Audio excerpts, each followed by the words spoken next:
we should not forget God. We should not forget the voice of God. Kung hindi natin mapakinggan ang tinig ng Diyos sa ating mga buhay, paano na tayo mabubuhay? Paano na tayo sa ating mga buhay? Kaya sa ating mga buhay, dapat nakasentro ang ating Panginoong Diyos, ang ating Panginoong Jesucristo, ang buhay natin kasama ang Diyos. Kung mawawala ito, paano na? Paano na tayo mabubuhay? Sa ating ebanghelyo ngayon, una nating napakinggan ang mga taong ito. Emperador Tiberio, Poncio Pilato, Herodes, Felipe, Lisanias, Anas, Caiphas, o maari yung ating presidente, ating mga mayor, ang ating mga konsehal, sapagkat sila ay naglilingkod sa Diyos, naglilingkod sa tao. Ngunit itong si Juan, napakasimpleng tao, pinsan ni Jesus, at siya ay namumuhay palagi sa ilang, sa desert or sa wilderness. Kung yung matatandaan, si Juan ay simpleng tao. Siya ay nakatira sa, sabi ko nga, sa desert place, wilderness, na kung saan walang katao-tao, tahimik ang lugar. So, anong nangyari? Ang salita ng Diyos ay bumungad kay Juan Bautista at siya ay pinili ng Diyos. So sa taong na narinig natin, sa mga taong mga lideres noon sa kapanuhan ng ang ating Panginoong Jesucristo, si Juan pa ang tinawag ng Diyos. No, napaka-ironic sapagkat, di ba, ang presidente naman hindi naman pumupunta sa atin. Pumupunta lang sila pag inibitahan natin. Pero ang Diyos, kahit na anong pagkakataon ng ating buhay, siya ay nandyan. Yan ang tandaan natin. At siya ay nakikipagsalita sa atin sa pamagitan ng salita ng Diyos. At sa pamagitan ng Eucharistia, siya ay ating makakasama at ating tatanggapin. Ganyan ang Diyos sa buhay natin, sa pagtanggap natin sa Kanya. Sa mga taong ito, siguro ang iniisip nila ay ang kanilang mga sarili.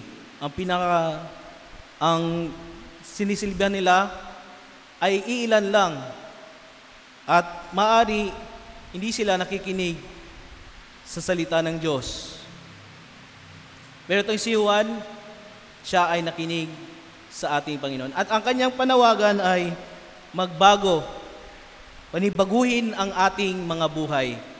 Ano ba ang dapat nating panibaguhin sa ating mga buhay? Una, sinabi niya, yaong mga daang bako-bako, ito yaong bahagi ng mga kalye na malalim at malubak. Maaari nating sabihin na ang ating narinig na gospel ay masasabi nating Department of Public and Highway. Dahil minumungkahi ng ating gospel ngayon yung mga bagay na bako-bako. Bahagi may hukay kaya dapat tambakan. Kaya ngayong gambento, magandang tignan kung ano-ano pa ba ang kulang at pagkukulang sa ating buhay. Baka kinukulang na tayo sa panalangin sa Diyos. Baka kinakapos na tayo ng malasakit at kawanggawa sa kapwa. Kaya sikapin natin punan ang anumang kakulangan natin. Ikalawa, yung mga daang matambok. Ito yung bahagi ng makalye na may labis na lupa or semento. Kaya dapat bawasan para maging patag. Sa ating buhay, ano-ano ba ang labis o pagmamalabis na dapat nating kalusin? Baka sumosobra na ang ating pagmamayabang. Baka mas nawiwili na tayo sa makamundong bagay at nakakalimot sa mga makalangit. Baka may addiction na tayo na dapat nating matutuhang i-control. At ang panghuli, yung mga daang liko-liko. May mga daan na hindi matuwid at maaari pa tayong maligaw. Gayun din sa ating buhay, baka may dinaraanan tayo na inaakala nating maayos, ngunit ahantong pala sa ating kapahamakan. Kabilang riyan yung mga kaibigan nating inililigaw na lamang tayo ng landas. Yung mga bagay na labis nating pinapahalagan, ngunit di naman pala makatulong sa ating kaligtasan. So, ang Adbyentong ito ay nananawagan sa ating ng pagbabago. Kailangan nating baguhin ang ating mga buhay sa pagdating ng Panginoon. Kailan ba tayo magsisimula? Kailan ba tayo magsisimula sa ating pagpapanibago?